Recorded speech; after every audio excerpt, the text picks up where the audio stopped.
नमस्कार मंडळी, मी आहे एस.जे. आणि आपल्या सगळ्यांचं स्वागत आहे आपल्या सुलभास कॉर्नर या यूट्यूब चॅनलमध्ये. आज आपण एका अशा विषयावरती बोलणार आहोत जो गेल्या काही वर्षापासून अधिक चर्चेत आला आहे. तो म्हणजे सोलो लाईफ किंवा एकटं जगणं.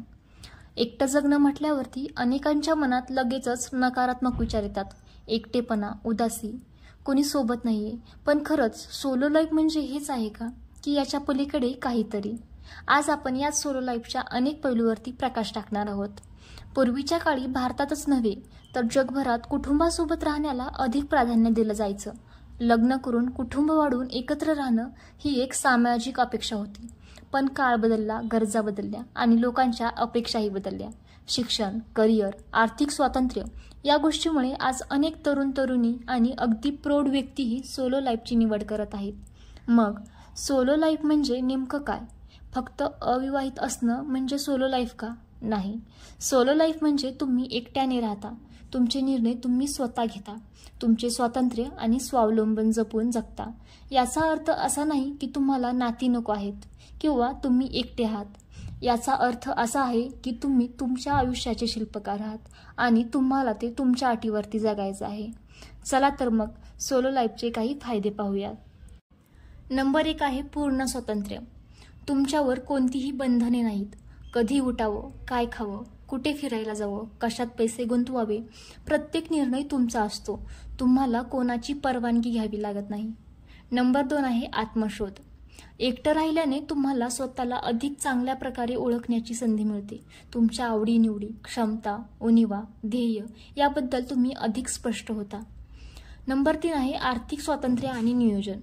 तुम्ही तुमच्या पैशाचे नियोजन स्वतः करता. तुमच्या गरजा आणि प्राधान्यानुसार तुम्ही बचत करू शकता, गुंतवणूक करू शकता किंवा मनसोक्त खर्च करू शकता. यावर कोणाचाही दबाव नसतो. नंबर 4 आहे वैयक्तिक वाढ. एकट्याने राहिल्याने तुम्ही अधिक जबाबदार आणि स्वावलंबी बनता. घराची कामं, बिल भरणं, संकट काळात स्वतःला सावरणं यासारख्या गोष्टी तुम्ही स्वतः शिकता. यामुळे तुमचा आत्मविश्वास वाढतो. नंबर 5 आहे लवचिकता. तुमच्या वेळेचे नियोजन तुम्ही स्वतः करता. तुम्ही तुमच्या वेळेनुसार काम करू शकता, हॉबी जोपासू शकता, मित्रमैत्रिणींना भेटू शकता किंवा नुसतंच आराम करू शकता. कोणालाही अडचण नसते. सोलो लाईफचे हे सगळे फायदे असले तरी काही आव्हाने देखील आहेत. ते मान्य करायला हवंच.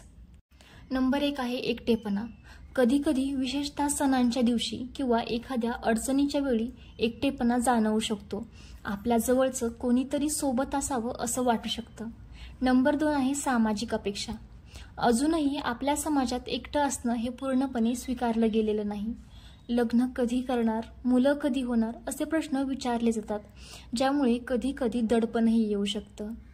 नंबर 3 आहे आरोग्याची काळजी. आजारपणात किंवा शारीरिक अडचणीच्या वेळी सोबत कोणी नसेल तर ते कठीण होऊ शकतं. स्वतःची काळजी स्वतःला घ्यावी लागते. नंबर 4 आहे आर्थिक सुरक्षितता. जरी तुम्ही आर्थिकदृष्ट्या स्वतंत्र असलात तरी भविष्याची तरतूद आणि अचानक उद्भवणाऱ्या खर्चासाठी अधिक काटेकोर नियोजनही असावं लागतं. तर मग सोलो लाईफ आनंददायी आणि परिपूर्ण कसं बनायचं, इथे काही टिप्स मी तुम्हाला देऊ इच्छिते. तर नंबर 1 आहे सामाजिक संबंध जपा. सोलो लाईफचा अर्थ असा नाही की तुम्ही एकटे राहाल. मित्रमैत्रिणी, नातेवाईक, कामाच्या ठिकाणचे सहकारी यांच्यासोबत चांगले संबंध ठेवा. त्यांच्यासोबत वेळ घालवा, गप्पा मारा. नंबर 2 आहे छंद जोपासा.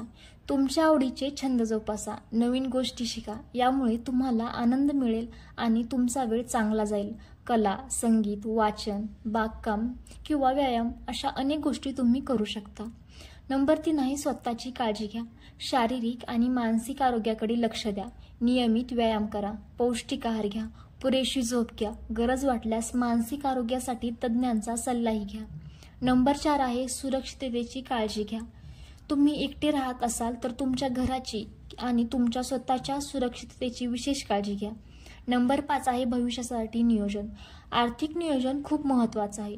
भविष्यातील गरजा आणि निवृत्तीनंतरचं आयुष्य यासाठी आतापासूनच बचत आणि गुंतवणूक करा. सोलो लाईफ हे काही प्रत्येकासाठी नाही.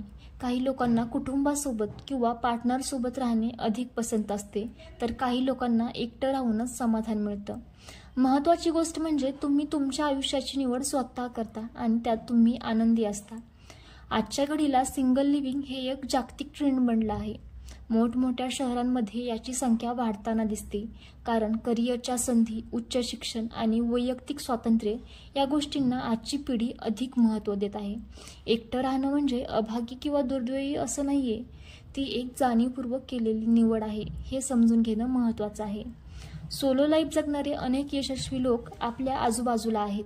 ते स्वतःच्या अटीवरती जगतात, त्यांचे निर्णय स्वतः घेतात आणि ते त्यांच्या आयुष्यात खूप आनंदी आणि समाधानी असतात. सोलो लाईफ म्हणजे सामाजिक बहिष्कृत होणं नव्हे, तर स्वतंत्रपणे आणि स्वाभिमानानं जगणं आहे. अनेकदा सोलो लाईफ जगणाऱ्यांना समाज एका वेगळ्या नजरेनं पाहतो, बिचारे असं काहीतरी मनात आणतो. पण सोलो लाईफ ही काही नाईलाजाची गोष्ट नाहीये, ती एक शक्ती आहे, एक संधी आहे स्वतःला सिद्ध करण्याची.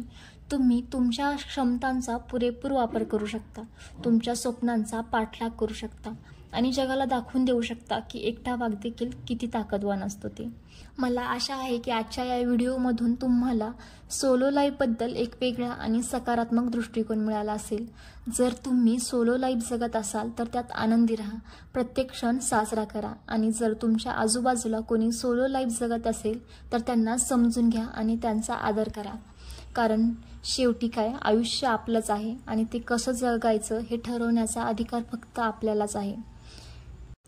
एकटी वाट असली तरी ती नवीन पहाट घेऊन येते, जिथं प्रत्येक दिवस नवीन संधी आणि नवीन आशा देऊन जातो.